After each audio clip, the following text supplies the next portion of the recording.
Welcome to MyLife, Chassidus Applied, episode 191.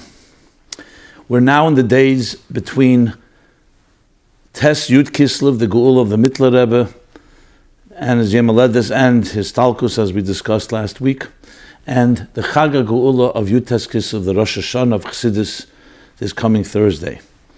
So these are unique and special days, as it says, as the Frierdiker Rebbe tells us, that Yud Kislev is considered the Yom Haledes of a Chassid, and Yud Tes Kislev is the Bris. So this is like the birthing of the Chassidic movement taking place as we relive it and recreate it during this period. Being that everything is nitzchi, meaning eternal, these aren't just events that happened back then, they are renewed and recreated and revisited every year.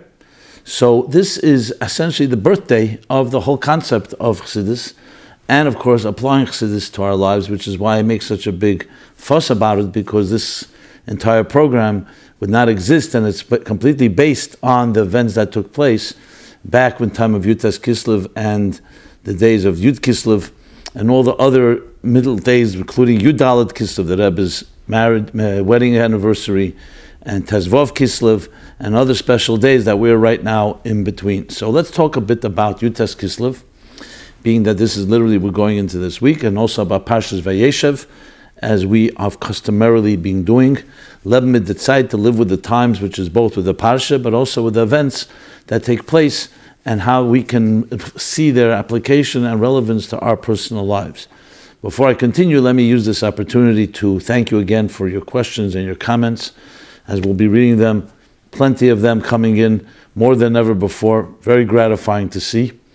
And to announce that you can submit your question or your comment at a completely anonymous forum at meaningfullife.com/mylife, as well as request anything that I may sometimes suggest, some texts or read letters from the Rebbe that you can ask there, but please give us your email address if you're asking for something.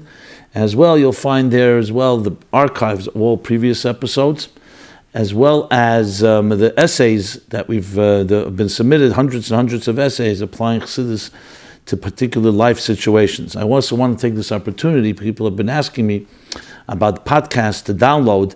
So yes, we post them right after each program, the podcasts that you can download and listen at your convenience.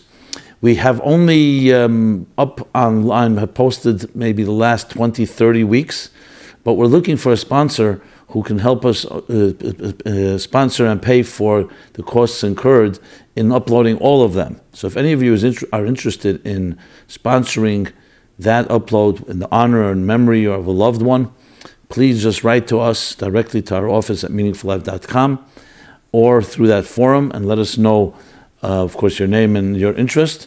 And again, this is a big schus in the merit of your sponsorship. Many people can benefit from these programs as they are downloaded and uploaded by us and downloaded by you in podcast form. So now let's go straight to the topic of Yud Tes Kislev. So I said, as I mentioned, Rosh Hashanah of Chassidus. In one year, the Rebbe Rashab actually wrote a letter, Zeh Hayem Tchilas Masecha. Zeh Hayem Tchilas Masecha, which of course is the term used on Rosh Hashanah, that using it Zeh Hayem Tchilas Masecha of Darkei Chassidus and Teres Chassidus and Limud Chassidus as a Shana Teva. So it's the beginning, the Rosh Hashanah of Chassidus, and it's not just a cliche or a euphemism. It actually means something. It means because this is the beginning, like Rosh Hashanah, the head from which all the energy of Chassidus emerges. With the Geula of the Alter Rebbe, which we all know the story, he was arrested. So whatever the ostensible reasons he was arrested for, the bottom line is that there was a kitrug, there was a so-called complaint, a resistance in heaven, whether he was doing the right thing in explaining Chassidus and making it tangible, making it concrete and palatable in a way that people can relate to it in a tangible fashion. Till at that point, Kabbalah in general, and Chassidus, including Chassidus, was still in a way that most people could not relate to it. And the Chassidus Chabad, Alter Rebbe, literally began explaining it with examples, Mipsari Echzel Lekah, from my flesh I behold God, examples in our own lives that made it very, very relevant, and of course opened up the risk that it can be abused and it can be misused and not fully appreciated. Famous story with that there was a bletl Chassidus that was like floating around on the ground, and someone pointed out to the Alter Rebbe, you see, exactly that. People are not appreciating Chassidus, which is a treasure of all treasures.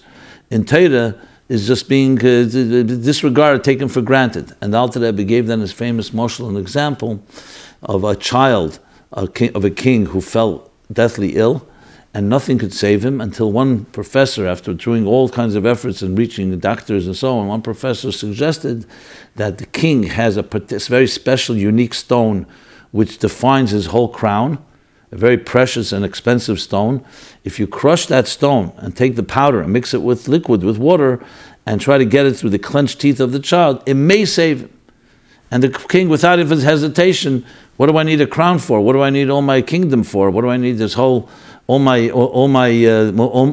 treasures, if my son is not here with me and is not here to be the heir to inherit the throne?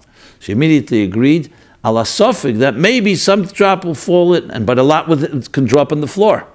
That was Alter Rebbe's response, which is one of the explanations that because of the challenges of our times, the darkness, which means the spiritual dissonance, and all the other challenges of modern times, became even more necessary to dig deeper and reveal that which was once only reserved for the king and the throne and the crown of the king, which was the eitzes that were mechusim and stumim, like the Fraida Rebbe brings the moshel in Basilegani, that they remain concealed.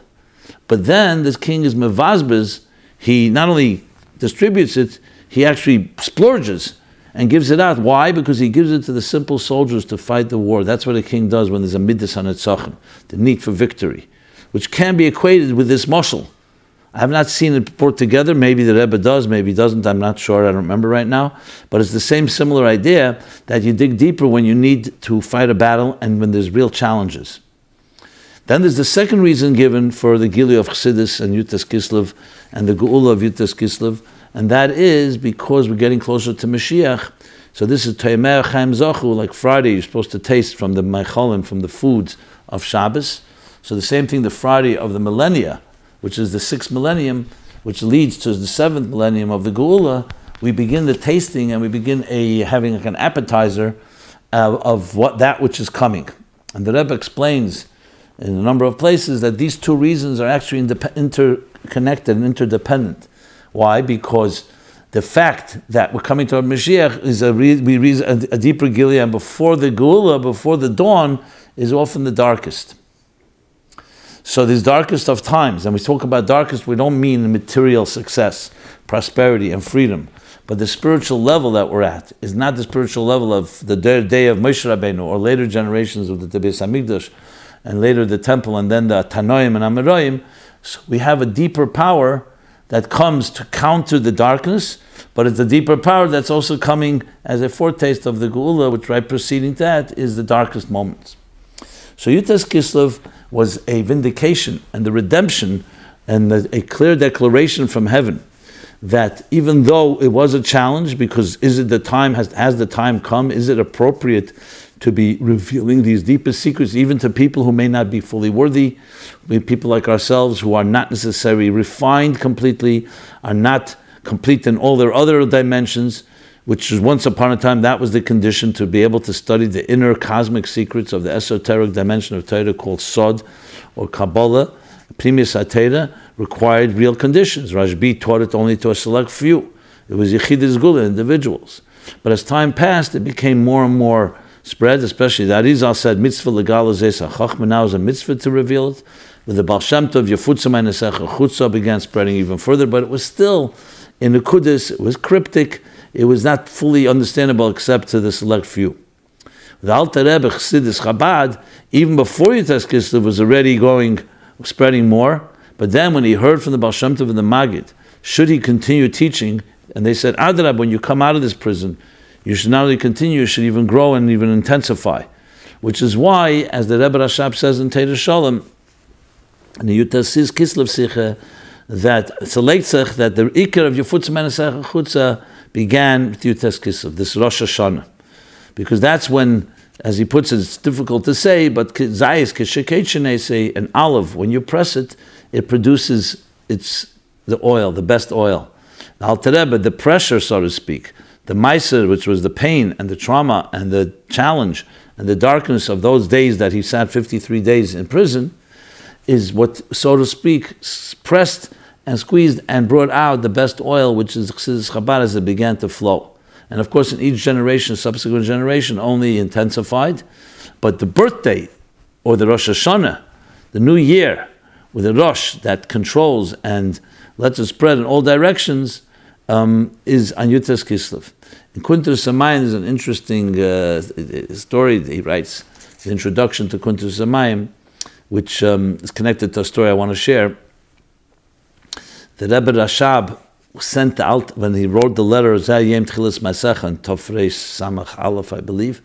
So he sent out, they sent the Frierdiker Rebbe to go, I see what people are saying. So he went to the Litvische world, and he heard some of the critique. That one of a Litvische Rav said to Reb Chaim Ezer, said to him, no, here by the Chassidim, Mitzuyikum Nocha Rosh Hashanah, 5th Rosh Hashanah. Because the Mishnah says, Arba Rosh Hashanah, there are 4 Rosh Hashanahs.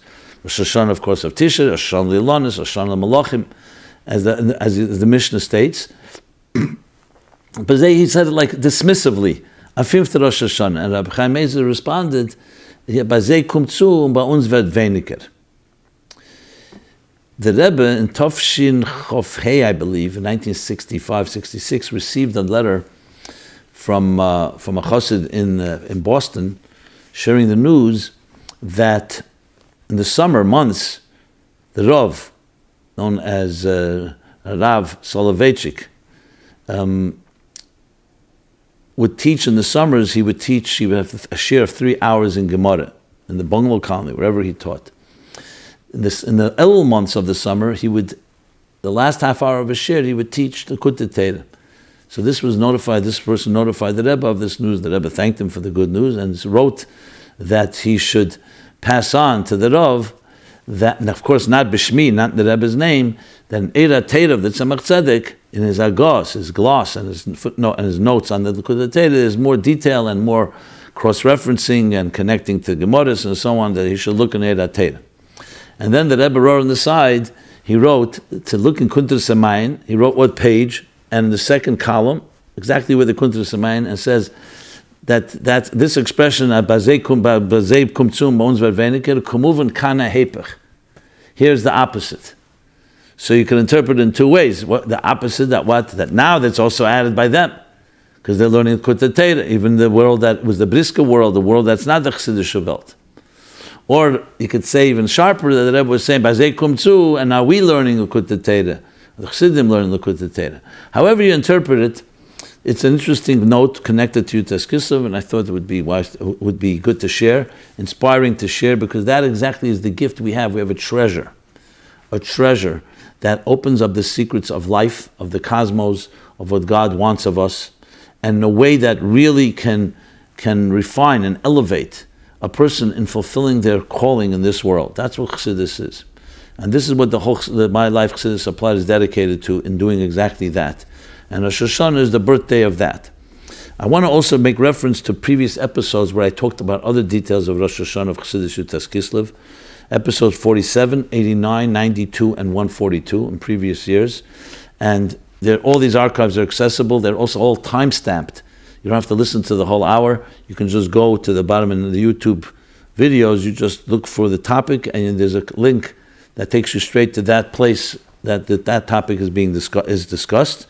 Since last week I spoke about Yud Tes and Yud Kislev, I neglected to mention that there was also cross-referencing to the archives, episode 91 and 140, and Yud Dalet Kislev, which was yesterday, and we spoke about last week as well, cross-referencing to episode 141. So I'm just filling some missing comments I neglected to mention last week. There's almost so much more to say about Yutes Kislev. We could have a whole fabrengen about it. I just wanted to share at least one thought and one story, and above all to take the lesson. And the lesson for it is very straightforward.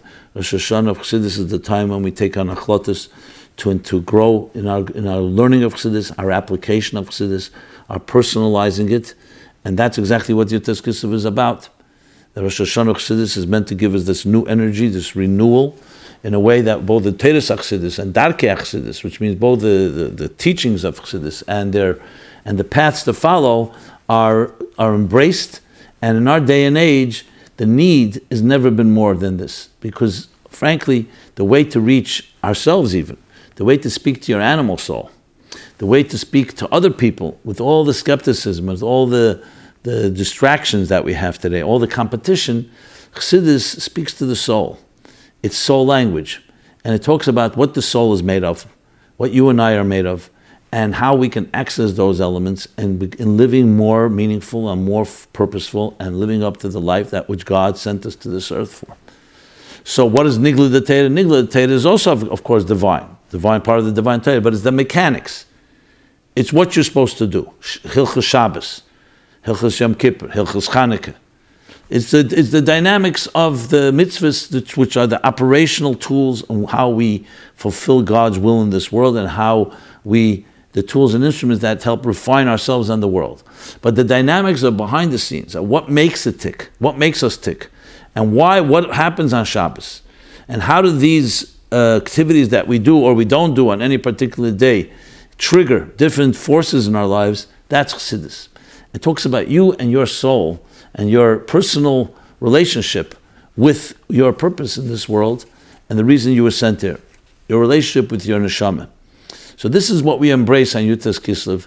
This is one way to express it. There are many, many ways. As I said, this is a topic that we can go on and talk about at length. But I feel like this will suffice for now.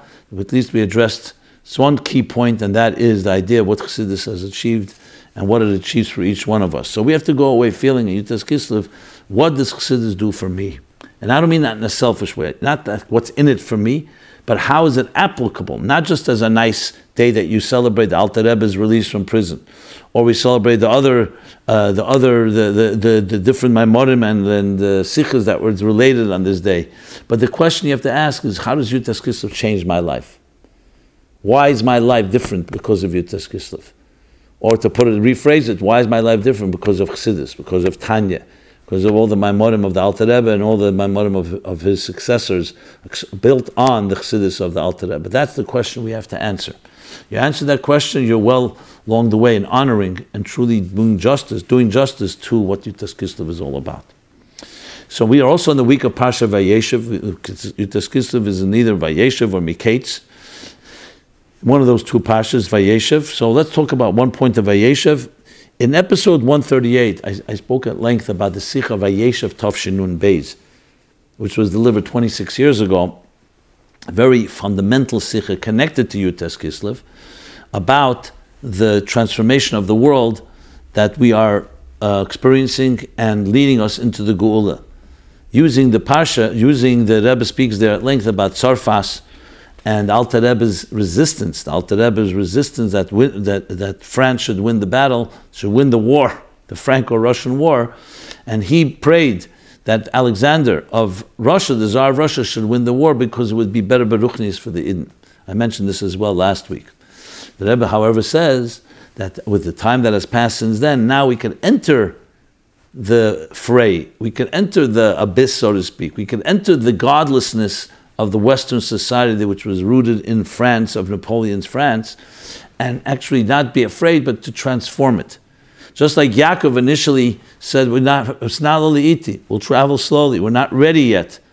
We're not ready yet to go and reconcile with Esav, Edom, the Western world. And he said, we'll take time, we'll come there ultimately, when Hashem Amluch, as Rashi says, when Mashiach comes.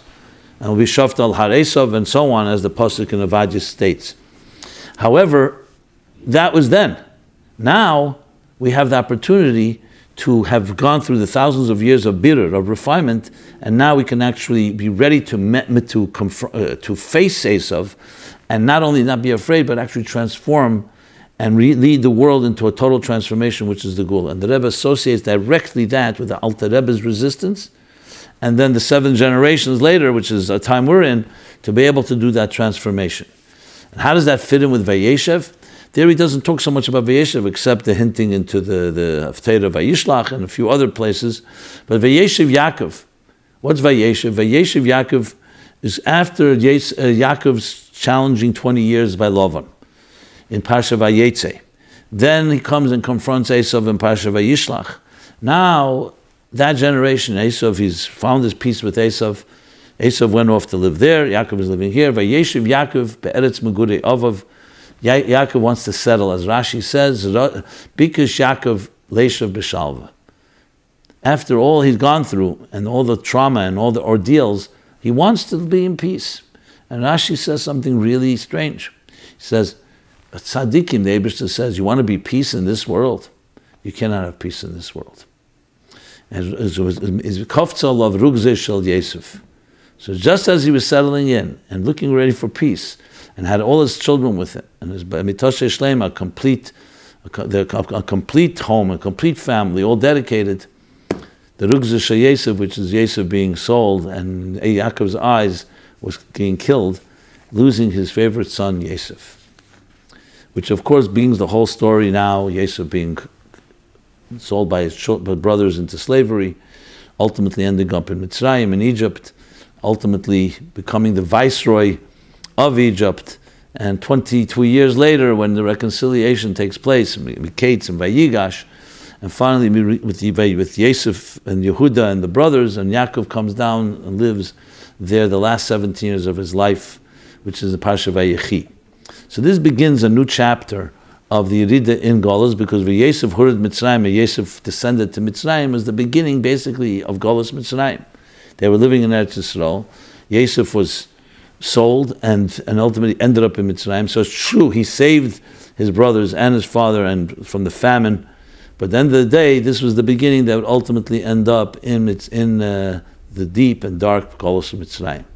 But as the Hashem tells to Yaakov Avinu, that the Oli Naila, this is, don't be afraid to go, because I will also come, you will be elevated, a double elevation, that you will come out, and we don't, also refers to the ultimate aliyah of the Geula that comes after the long Golus.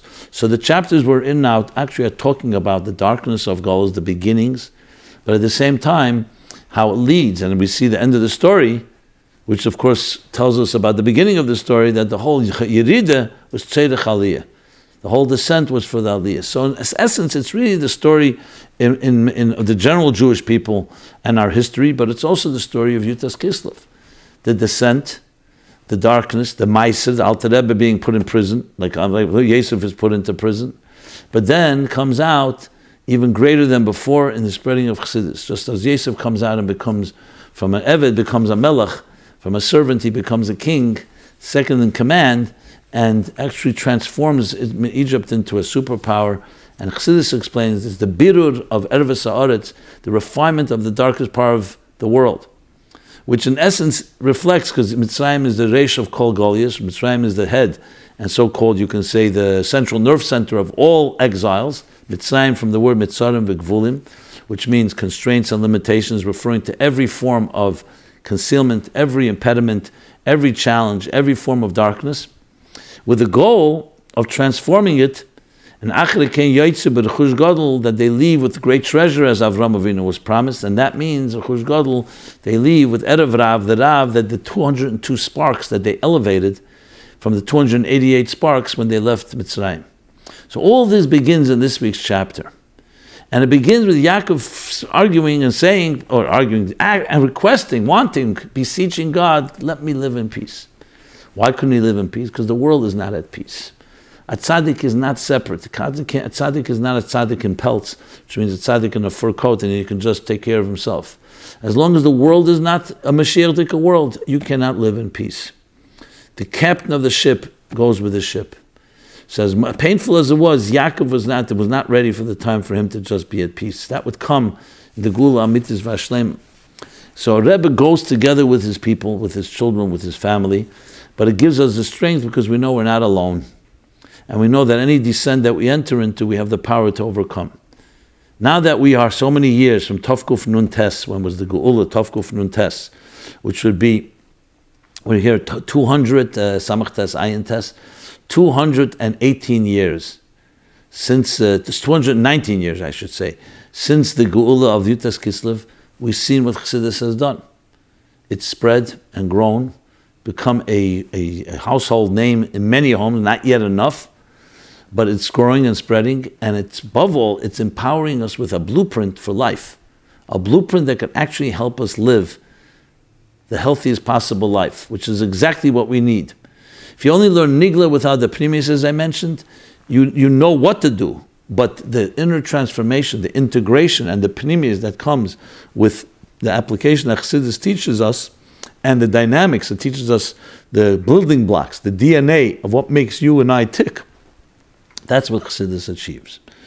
So now we are in Parsha Vayeishev, and we move into these days, as Kislev, and let's move now into some specific questions after this longer introduction, a longer discussion on the time in which we are in. So we will begin with just, I have a few new questions. We'll do a bunch of follow-up, which I've been doing since there's so many follow-up comments, so we have to balance the two. So let us begin with a completely new topic never addressed before, and that is handwriting analysis. Graphology, as it's known. Is it legitimate from a Chassidic perspective? So if you're not familiar with what that is, that there is this idea that from a handwriting of a person, you can tell about their personality, you can tell about their moods, you can tell much about who they are. Is this is this nonsense? Is it based on anything? What does Chassidus have to say about this? Very good question, and that's what we shall address. So the first thing, as you always know, as I've always attempt to do, as you know well, is look for sources. Before commenting something, you want to know do we have some documentation?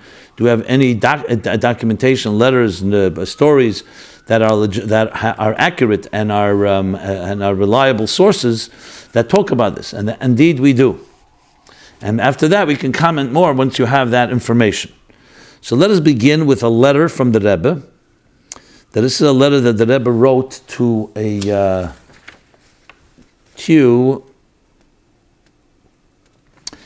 Naftali Chaim Lowenthal, Professor Lowenthal from London, and his wife.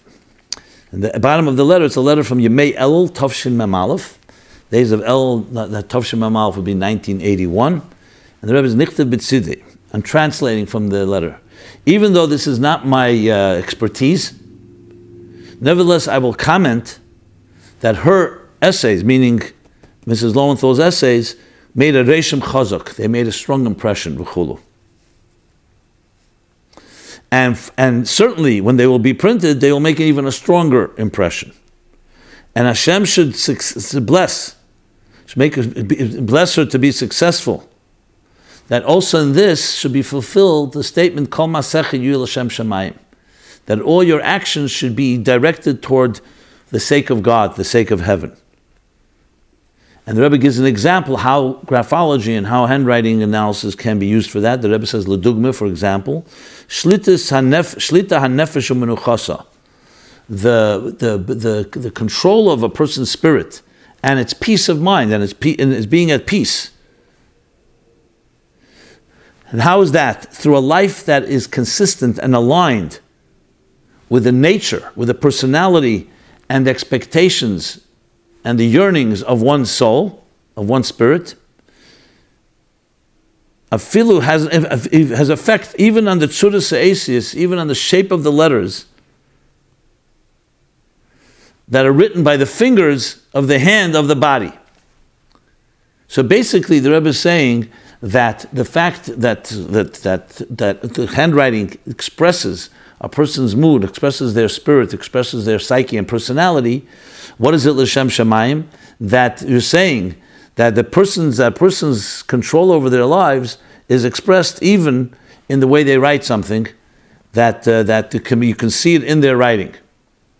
So l'shem shamayim that I would define is very simple. That it's not just a nice study of graphology, of handwriting analysis, but you actually come away with it with things that can actually reflect and describe what a person's soul is like, and it could help a person, so to speak, control their lives and actually affect their lives through being more at peace. Their handwriting itself will also be reflective of that peace. That's what it appears to be the interpretation here. If anybody has any comments in explaining it further, please do so. Because one question I had on this is, you usually, in the study of handwriting analysis, a mood doesn't just change your handwriting. It's the general disposition of a person. If a person is more overly, let's say, more depressed, So the handwriting has a certain feel or a certain direction that it goes in. And other elements in handwriting analysis, and just because one day you're in a bad mood or good mood, that doesn't change.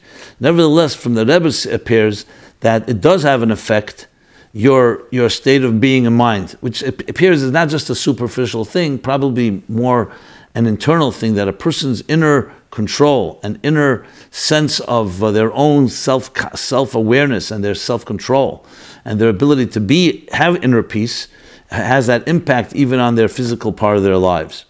That's what it looks like. But again, if anybody wants to comment further, if you want to see this letter, just send us an email just send us in the forum, give us your email address, because we don't get it unless you send it to us, and I'm happy to send you this letter. That's one thing we have. Another thing we have is in a letter to Shazar, President Shazar, he got the Alter Rebbe's handwriting analyzed, and he asked the Rebbe permission to do so. Afterwards, he wrote to the Rebbe, and the Rebbe, after seeing the analysis, the Rebbe writes the following: I have to admit that without reading your letter, in the interpretation of the handwriting, of the dissecting of the handwriting of the Alter Rebbe, I would not have known anything on this about the person who has written it. And if I would not know you personally, I would not believe that it's possible.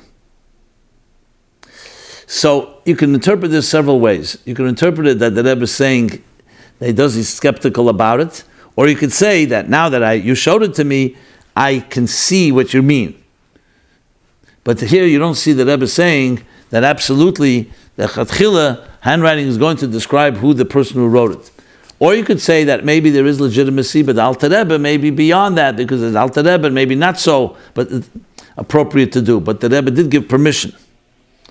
This is, this again I could send, was printed in places that are not, I don't think, printed in the formal Igris Kodesh. And then there's finally one more thing that I'd like to throw into the lot here, and that is from a Maimer from the Frierdiker Rebbe. The Maimer is Vanit Filosi Tofresh Sadik Dalet. It's printed in Sefer Maimorim Tofshin Yud Aleph. The Rebbe continued printing of the Kontresim of the Frierdiker Rebbe even after Tofshin Yud Shvat, and later came out of Sefer Maimorim Tofshin Yud Aleph, and there's a Maimer there, Neit Filosi, and here's what the Frierdiker Rebbe says. I'll read in Hebrew and English because it's short. Min haksav efshel lahakir b'mehusay shel hakesav. From writing, you can recognize the personality of the writer. Lo rak b'tivi midesav, not just in the nature of his midas, of his personality, of his feelings, his emotions. Imu bal ispailas or miyushav, whether he's an excitable person, an emotional person, or miyushav, a more settled, a more reflective person. Elegam b'mailas sichle mahalach nafshi, but also the quality of his intelligence. And mahalach nafshi means in his dispositions and his inclinations of his spirit, of his soul. Beguf ve'etzem atmuna shel ha'esh yesh shura atzmis. In the physical and the core shape of the letter, there's a core type of image, shape. That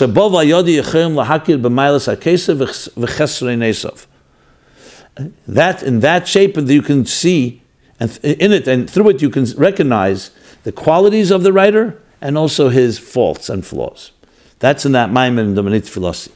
So all of this indicates that to say that it's complete quack, obviously the Rabbeim don't feel that way. To say that everyone can do it, that doesn't mean, like many things that are absolutely have a wisdom, that doesn't mean everyone has that wisdom.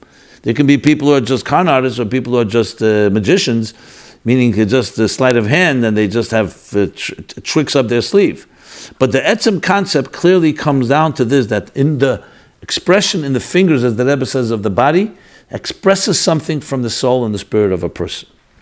So I have nothing more to add to this. However, I will definitely request if any of you have any comments, have maybe sources, have other material that I have not referred to, please feel free, and not only feel free, I really ask you to share that with me. And we will, and I'll follow up and continue discussing it further. Let us now move to the next question, and that is, well, let me just answer bluntly the question. The question that was asked, is it legitimate from a Chassidic perspective? It's clearly legitimate. Is it something we have to go kochen, and that's what you have to go and pursue, like some people said to me, asked me a question, for shidduchim, should I get a handwriting analysis of the person? It doesn't say anywhere you have to do that. It could also be mavalbal, it can confuse people because you start getting certain different things, and I believe when the Rebbe's word, Tamim Tiyim Hashem Alekecha, always good to go the straight path. You don't have to find out the signs of a person. And the handwriting. In certain circumstances, and it is used, as you may know, in forensic and criminal forensic science, to try to understand different personalities, and the handwriting can tell us many things, and there are criminals that were actually caught because the handwriting analysis helped identify their personalities. So those are particular circumstances that happens to be negative. In the positive, from all these notes that I've said, it shows it's legitimate. Does that mean that that's what we should be pursuing? It doesn't say anywhere this is a derech and avedus Hashem. So I just wanted to throw that in before I continue on. Okay. Next question is quite a sensitive and personal and different extreme completely. One of those that, I don't know if viewer discretion advised, but at least I want to just point out that this is a sensitive and sometimes very painful thing to speak about. And that is teaching a child Shomer Negia. Topic we've discussed in the past, and I'll refer you in a moment to some previous episodes. But for now, let me read the question. I am a Baal Tshuva and not sure how to properly teach my children Shomer Negia, as I was not taught it as a child. We live in a community where our family interacts with lots of not from people and invite them to our house for Shabbat meal to makarev them. My 6-year-old daughter loves their company, but many of the kids are boys her age who are used to socially touched girls or hugging or playing a game like tag, etc. Many times a friendly male adult wants to high-five her. We taught her not to touch boys since she was 3 years old, but she forgets herself and still does it occasionally, when she is very excited. We remind her every time that she should not be doing it. My fear is that we're putting too much pressure on her and she feels like she's missing out on playing with kids because of this halacha and might get annoyed why she has to do it and not from kids don't. I am concerned that we are too strict and it might be affecting her later in life. According to the halacha, a woman can touch a boy until he is 9 years old. Could you please elaborate on when is the best age to start teaching a child to be Shomer Negia? If there is any differences between teaching boys or girls, and what would be the best way to speak to the child on this matter? Okay. The reason I'm addressing it, even though we've spoken about it in episodes 8, 160, and 166, is because the context of this question is a little different than I addressed in the past. Very good question, and I do not have direct source what to do in this regard, but based on things from the Rebbe and based on the general spirit of Chassidus and Yiddishkeit, let me say the following. I would put this into a broader context. It's not just about Shomer Negia. It's about in general exposure. If you're living in a community where there are many children that are not observant, and this doesn't take away from their beauty and from the neshamas they have and Jewish children, and we have to do everything possible to bring them closer to Yiddishkeit. But the fact of the matter is, how much do we expose our children to people that say they don't keep Shabbos or don't eat kosher? And if it's people in your community, they may go with their friends to a mall or to a park or something, and then there's kosher issues. So it's really, I don't see this necessarily as a Shomer Negia question alone, as much as a question in general, exposure to people and friends of other persuasions or other types of behavior that may not be the behavior you want your child to be exposed to. Same thing with Shabbos. I remember as a child, I lived on a block in Crown Heights, but there was quite a few people in the block that were not Shomer Shabbos, and we used to go. Sometimes we'd walk with them. The mother said, let's go for a walk. And they would end up going into a store. And he felt very awkward. I felt like I want to go in. So we were educated not to. But it was very uncomfortable. So it's not just a matter of Shomer Negia, it's in general that exposure. So this is not a question that can be answered black and white. I would say the following. We have to educate ourselves and our children that the best defense is offense. We are here to be agents of change. We're here to be agents, ambassadors of making a dira b'tachtenim. And even from the youngest age, we teach our children, not that someone is bad or someone is inferior, that we are here to bring light. And how do we bring light? We bring light through Shabbos. We bring light through Kashrus. We bring light through Shomer Negia. Not Shomer Negia as something terrible, but on the contrary, the sanctity, the dignity, kfud bas melech prima, girls and boys. So there's a whole education that if you treat your children that way, then it's not about them feeling they're better than anyone else, but wherever they go, their role is to be mashpia, and not to be influenced, but to influence. Now, obviously, I understand, we're not naive here. Little children don't yet have that type of presence of mind and focus and discipline that I'm on call to be a shliach or a shlucha of the Eibishter. But still, even in small ways, if you see the sichos of the Rebbe Tetzivus Hashem, he always empowered children that when you meet another child and there's a candy, make sure you share. Make sure you make a bracha. Make sure you have them make a bracha. You see a type of education from the earliest age that always be a giving person, always be an inspiration to others, be a light to others. And I think that's the key that I would focus on before I get to the actual detail, just a general attitude of teaching children to be that type of place from the youngest of age. You have friends, you are here to bring a little more holiness, a little more gedusha, a little more edelkeit, refinement. And if your child says, one second, is that person, I love that friend of mine. They don't keep Shabbos. You'll say, they don't know about Shabbos. Hashem put them in that family. We don't know the mysteries, but we do know. And we have to share that. Again, not in a preaching way and not in a condescending way, but in a loving way. And I think when you have that attitude, many of these questions become easier to resolve. Is it perfect? No. Because there are going to be challenges. Do you let your children play with them, the other kids are watching movies that you don't like if they go to their house? So what are you going to do? Follow them and monitor it and call the mother of that house and say, you know what, I want to know the list of movies that your children are watching. So you have to really have a little common sense and talk to your local mashpia or someone you can speak to in each case what to do. As far as the Shomer Negia, the same approach I would take, the same approach. When you tell your children about it, and I'm not getting now into the halachas of what age, that you can ask a Rav. I'm talking about from the youngest of age. The youngest of age is your body sacred. It's not meant to be touched or in any way experienced. And I don't mean necessarily sexual way, in general, because it's gufish shel Kadosh Baruch Hu, kinya shel Kadosh Baruch Hu, nechasav shel Kadosh Baruch Hu. That's when we're not even allowed to mutilate our own body. Even yourself. Tznius is not just other, it's in general having a sense of dignity. And you teach this to children from youngest of age, how to dress. And once they become more intelligent, of age, you explain to them a little what modesty is. But again, all in the beautiful way. That you stand, Hatzna leches im Hashem alekecha. We talked about this at length in early episodes. The idea of walking with dignity before your God. Part of that is to understand that there are boundaries. And especially boundaries between boys and girls. At a young age, children may not fully understand that. You end up, someone touches, I wouldn't go because say that suddenly a lightning bolt strikes them and you have to go crazy. Because that also scares children. But in general, if you create a certain attitude, generally speaking, but they're going to play. If they do play with boys and girls, it's almost impossible to prevent someone touching someone. I don't mean inappropriately. It's almost impossible. So you have to make a decision. Do you want them playing with boys, girls playing with boys at young age, or you don't? And if you do, and you feel it's a legitimate way of playing, what are the boundaries? And as I said, the other boundaries, not just Shomer Negia boundaries, other issues as well. So that's the general gist of how I would approach it. And I would not make your child feel like a pariah or feel like she's excluded or she's can't be like everyone else. It has to be the exact opposite. That she can be an influence, that she can be popular, and she can be a person that has a positive influence.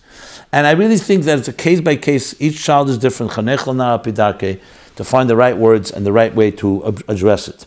And again, if something happens, I would not make a whole, turn it into a whole scandal and hysteria, because that itself usually does not help.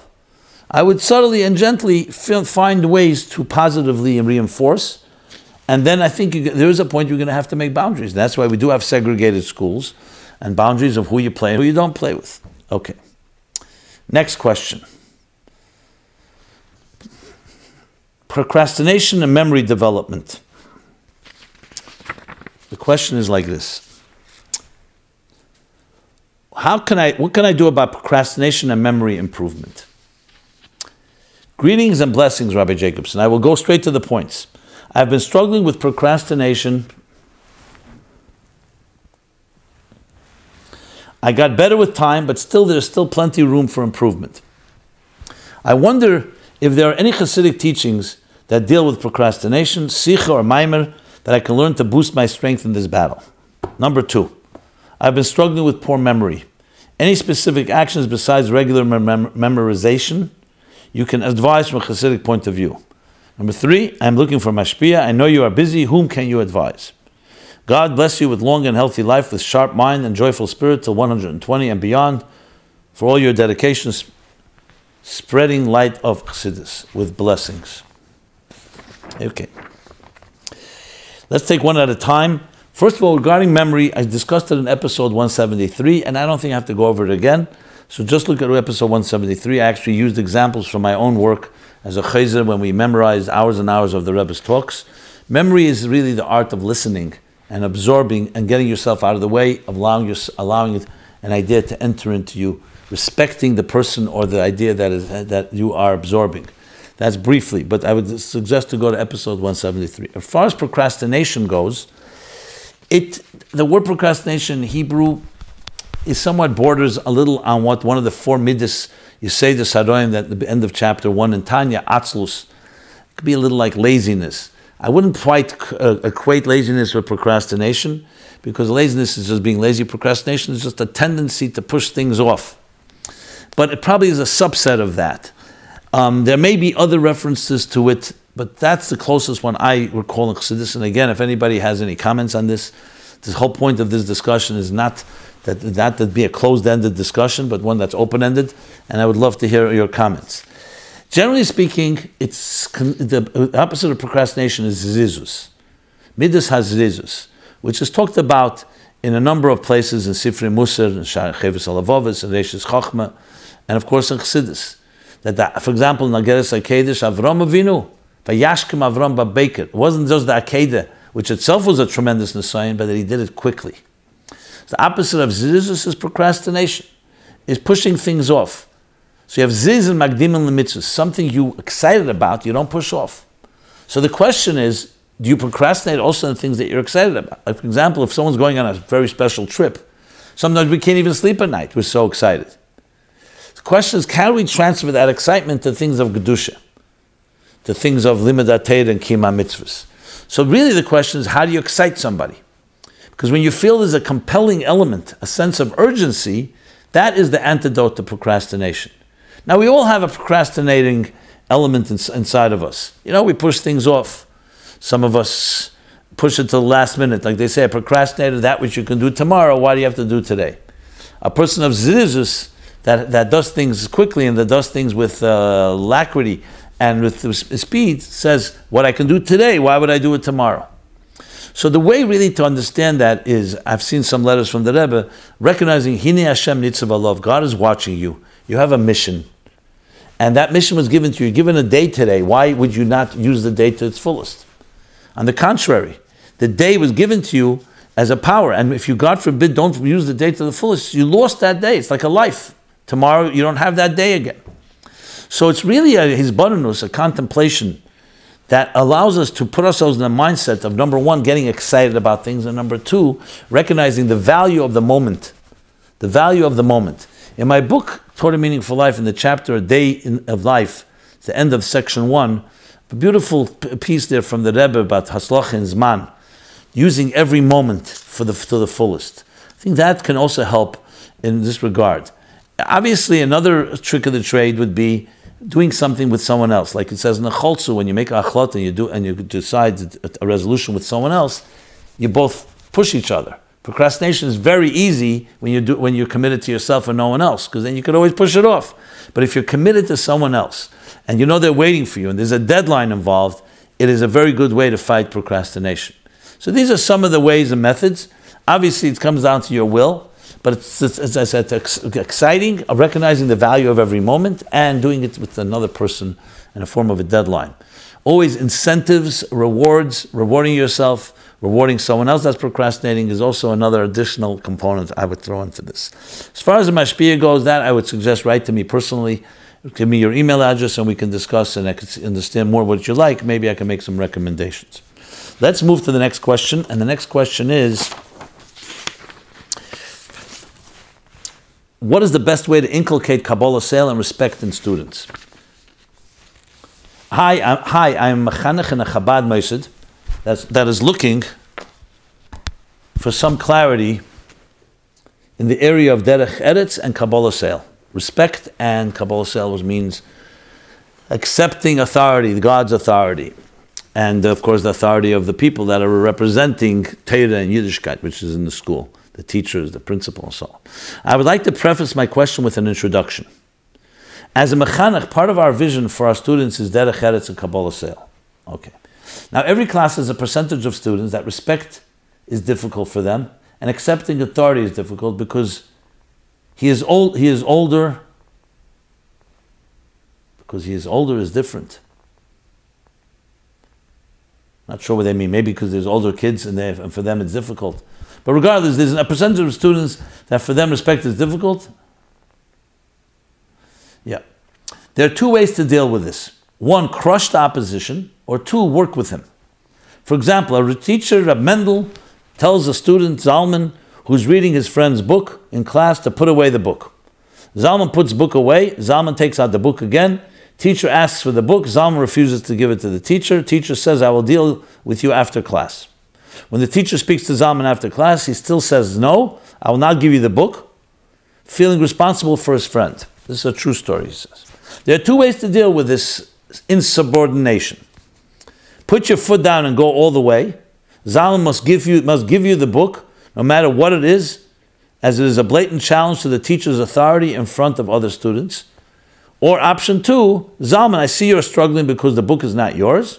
Tell me what you think I should do to make sure you listen next time. Obviously, the answer is subjective to specifics, though guidelines or sources would help.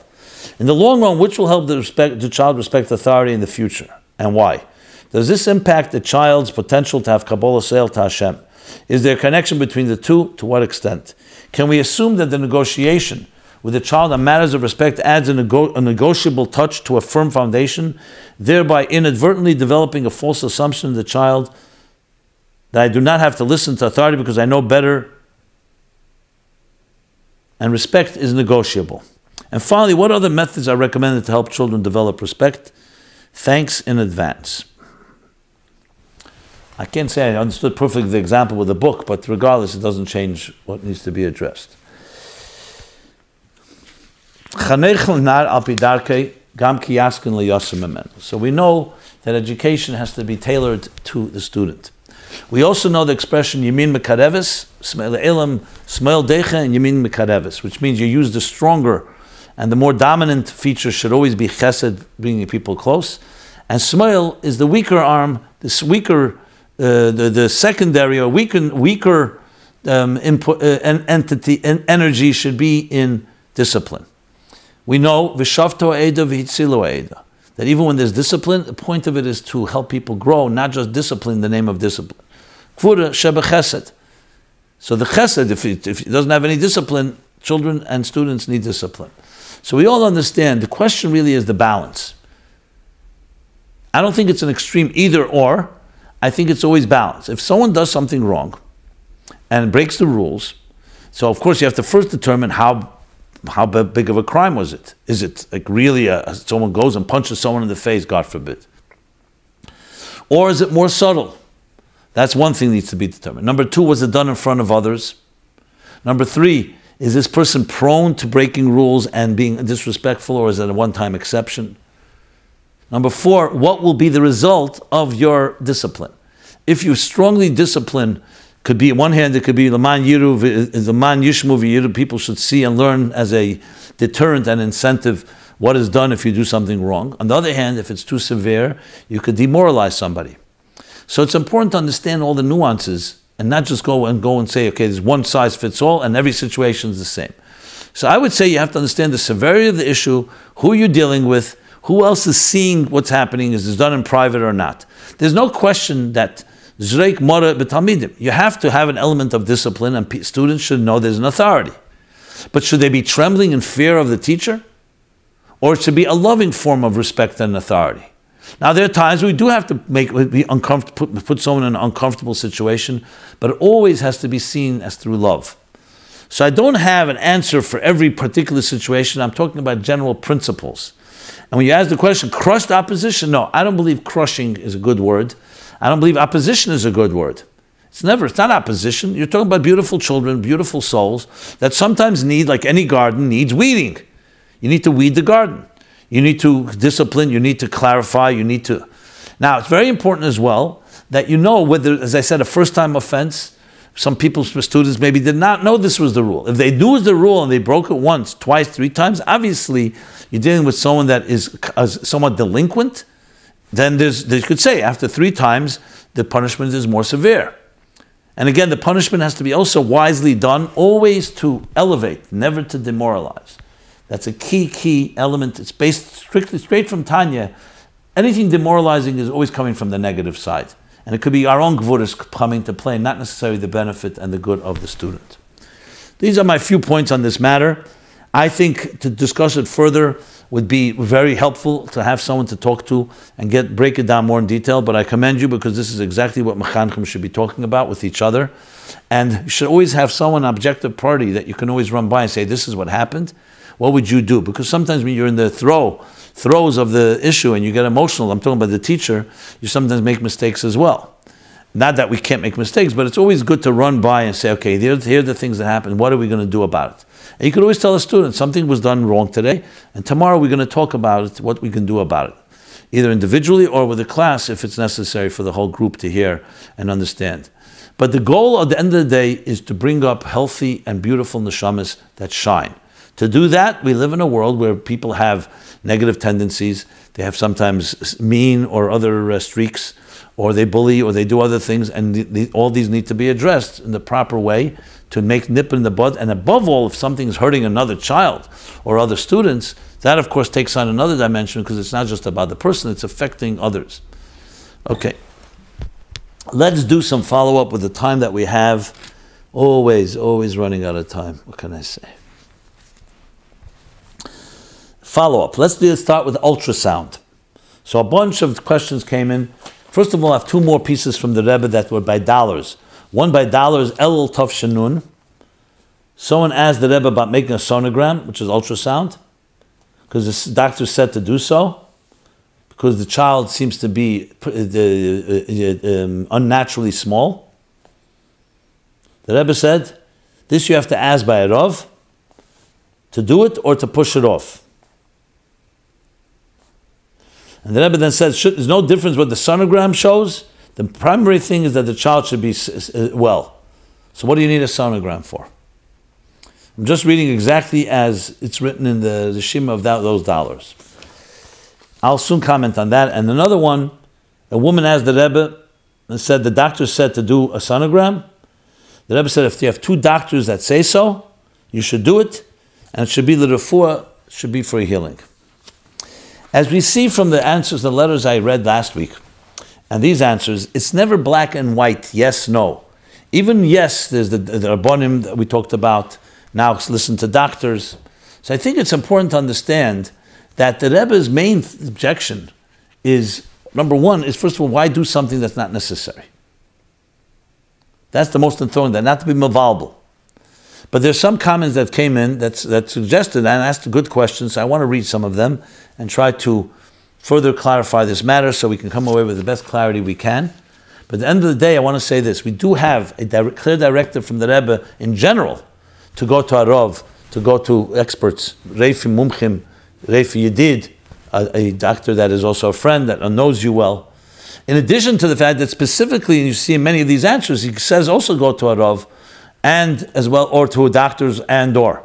So I think the healthiest way to approach this is not to just make one decision, is to consult, to see the opinions that you get from doctors, from a Rav, a Mashpia, and then we know what the Rebbe said as well, and then a decision is made, an intelligent decision that is made based on all the above.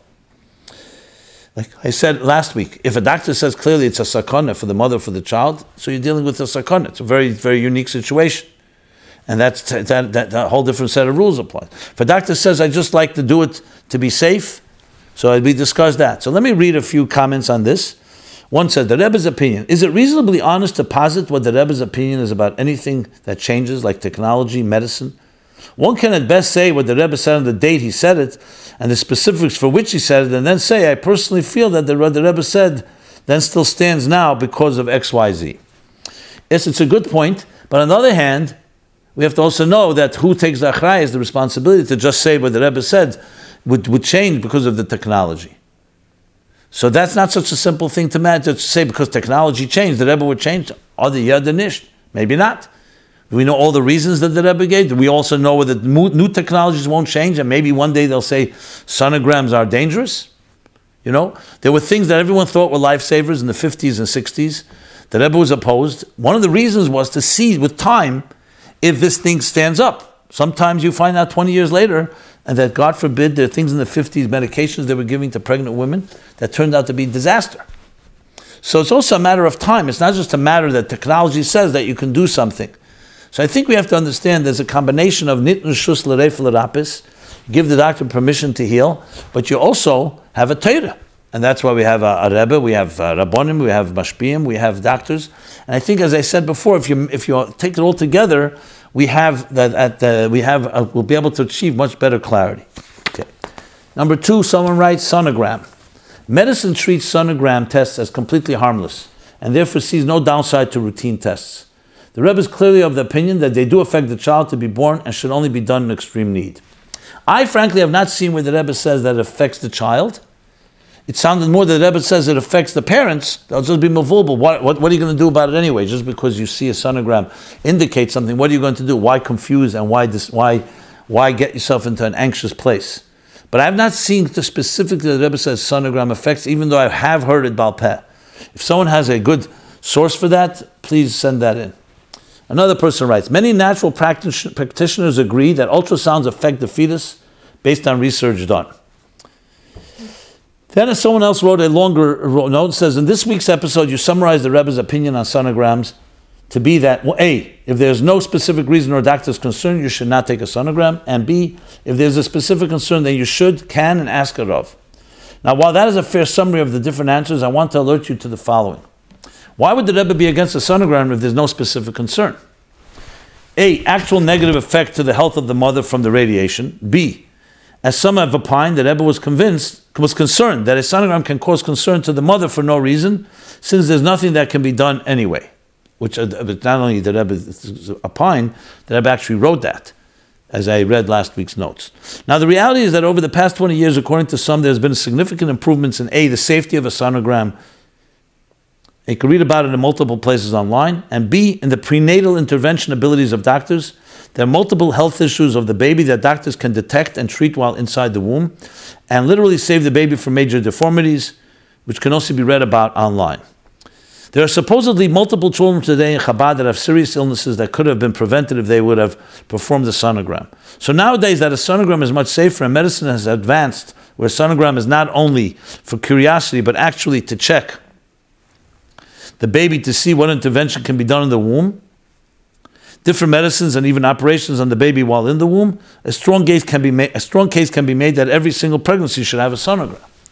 Why should a baby in the womb not get a checkup just like an adult? And when there's a specific concern, the Rebbe's opinion is to take the sonogram, obviously because it can help the doctors deliver the baby and deal with the risk. So if medicine today allows detecting and treating many more concerns, and when the sonogram becomes so much safer, perhaps nishtanu it. Maybe times have changed, and the Rebbe's answer would be different. I understand the responsibility of saying something like this as an opinion to do contrary to what the Rebbe instructed on multiple occasions, but I think that since we are dealing with health of the baby, it might at least be beneficial to state the facts about safer sonograms today and better intervention, and advise anyone asking that since the reality has changed, according to some, it would be better for everyone to consult their mashpia on this issue, and the mashpia should learn the issue from a medical perspective to understand what has really changed. One of the comments I would make to this is an issue where, God forbid, the child is diagnosed with Down syndrome or another issue that cannot be treated and remedied. The knowledge of this fact can significantly impact the anxiety of the parents and even heighten the challenge for the parents to do something which is not supposed to be done in aborting a child, God forbid. Since the Rebbe's directive may still stand, that approach, then we have to really weigh all these different aspects. So I'm reading all these letters for this purpose, to be able to try to put everything on the table and wisely understand the Rebbe's answers in context and come away with the best type of advice.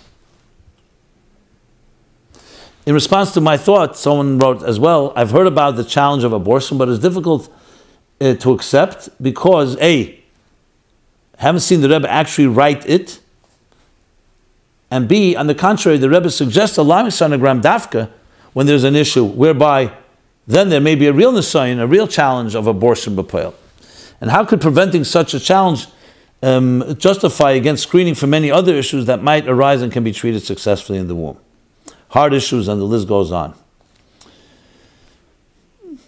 So we don't have the authority with definitive to say what the Rebbe's directive would be and whether it's what's relevant and what's not, but we are discussing this in a way that we could hopefully combine all the factors together. I know this may be confusing to many, because now what is it right, is it wrong? But I think that's why we have to talk to Rav and Mashpia, know what the Rebbe answers and know a circumstance and get good advice that's not based because a doctor just feels comfortable, he wants to make a sonogram for whatever reason, but a real reasoning behind it, understanding it, looking into it in detail. One more person writes, thank you for your amazing class. I really enjoy listening to it. I was wondering about the 20-week ultrasound that has become almost standard. Yes, it's true that at the moment of it being done, it might not be a situation of life and death, but nowadays many baby lives have been saved from it, as when the baby is born, that they have the appropriate doctors in the delivery room to help. The parents have done research on which doctors will help, or even switch hospitals that the mother plans on giving birth in because of the ultrasound results that then cause the baby's life to be saved, or its quality of life is improved. Okay, that goes all into the pot, and I'm glad that you all wrote. And this is nothing more to add at this point. Okay, because time limitations, I will not do other follow-up right now, even though I really wanted to, because it keeps coming back. So we'll go straight to the Chassidus question and the essays. The Chassidus question, hi Rabbi Jacobson. I want to ask you a question about the nusach of Birchas Kohanim. This is the priestly blessing that we say in Eretz Yisrael. They say it every day, and outside of Eretz Yisrael we do it by Yom Tovim, Birchas Kohanim. I mean, the truth is every day we say it in Shomer Negia, but I mean a formal Birchas Kohanim that the Kohanim bless the community. On Yom Tov, when the Kohanim bench Birchas Kohanim, we say the tefillah of Rabbeinu Shalom. As the Kohanim are saying, Yivarecha Hashem Yishmerecha, when we get to the last three, V'yosem l'chol shalom, V'yosem, the custom is that the kehillah, the community, the quorum, the people in the shul, say Rabbeinu Shalom. That's what he's referring to, which discusses bad dreams. Bad dreams a person had, and that nothing harmful should come from it, and they should all turn into good dreams. The whole language there about chalemus. My question is, what's the connection between praying about dreams and Birchas Kohanim and the priestly blessing? Also, please explain the significance of dreams in Judaism in general and its meaning. I don't know if this is a Chassidus question, but it's definitely a nusach hatfilah question. It's definitely a prayer question. Also, please share the sources of these topics in Nigla and Chassidus. Thanks. I hope you can address it. Okay, because of limited time, I'm going to address a few key points and maybe elaborate more as next week as we after delving into it a little further. I have not found a direct explanation in Chassidus or in Primus HaTeira of the connection of chalemus with Birchas Kohanim. In Nigla, there is the idea that this is an opportunity because Birchas Kohanim is a blessing, and chalemus, we all know, was always that either had a it was like a prescient type of thing that drove fear into people, where there was the different apprehension and so on due to a bad dream. So there's an opportunity to so-called mitigate and neutralize these bad dreams using the prayer of priestly blessing. But what's the connection dafka Birchas Kohanim? So one thought that I would share is the following. Chassidus explains that chalemus come from makifim, from igulim.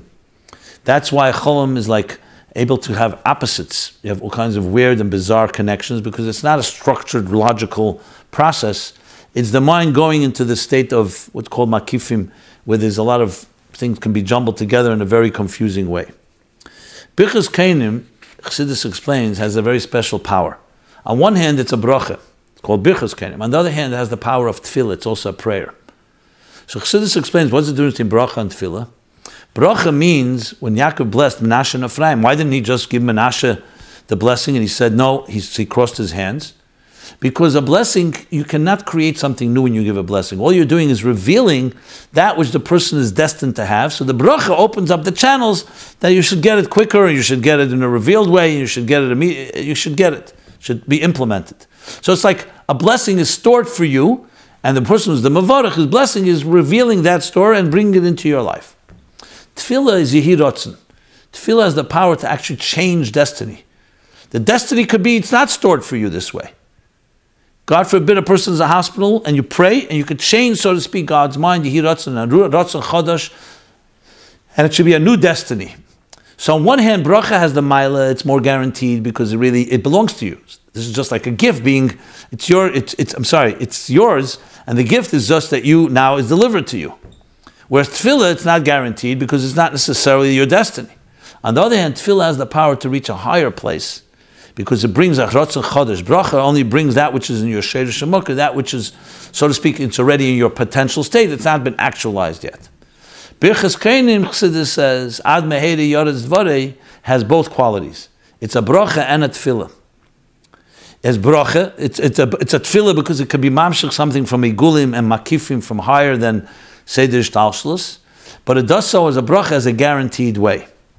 So since chaloimus are connected to that level, perhaps by Birchas Kohanim, when those channels are opened, coming from a greater place, but it's also in a guaranteed way like a bracha, the combination of prayer and blessing, maybe that's why we say those blessings, because it helps us go so-called and also heal our unconscious, not just our conscious state.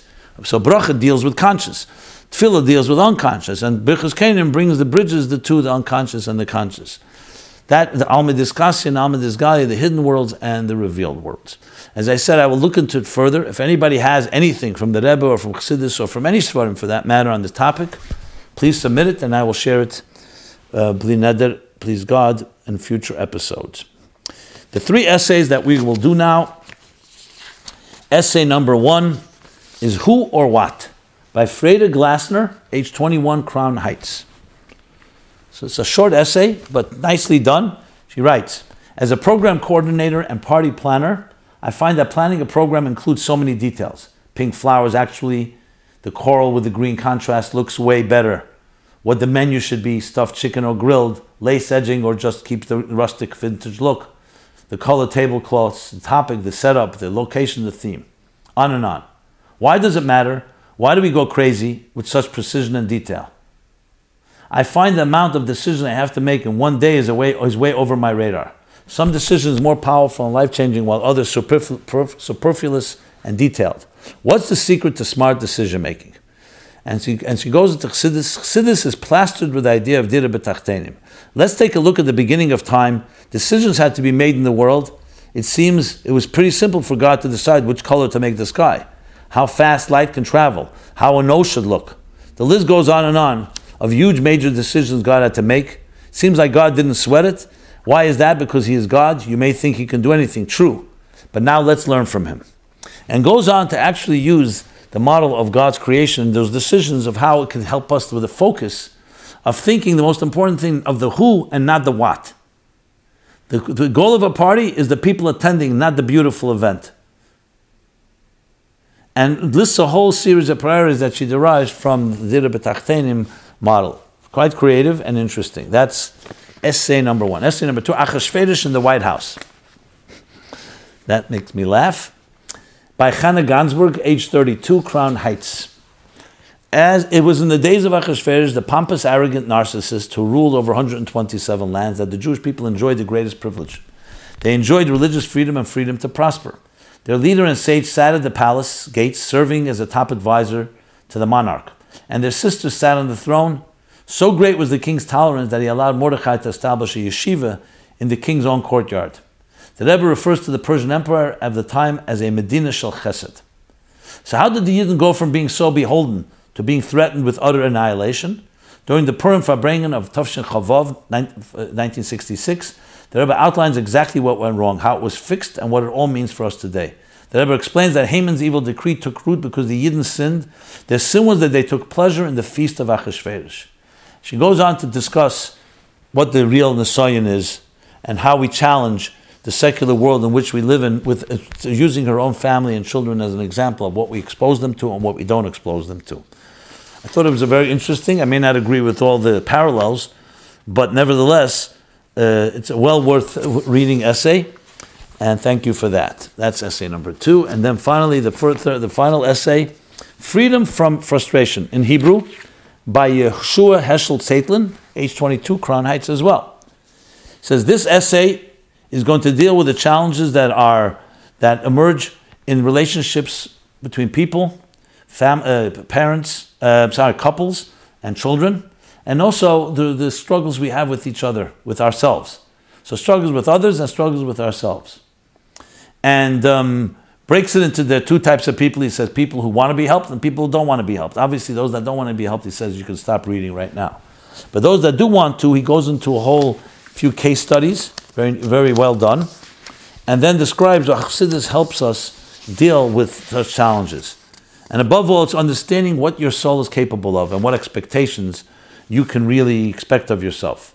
And speaks about the 10 faculties and the 3 levushim based on Tanya, and that the real control of a person's life is understanding their faculties, the struggle, and the ability to control their machshava dibur ma'aseh, their thought, speech, and action.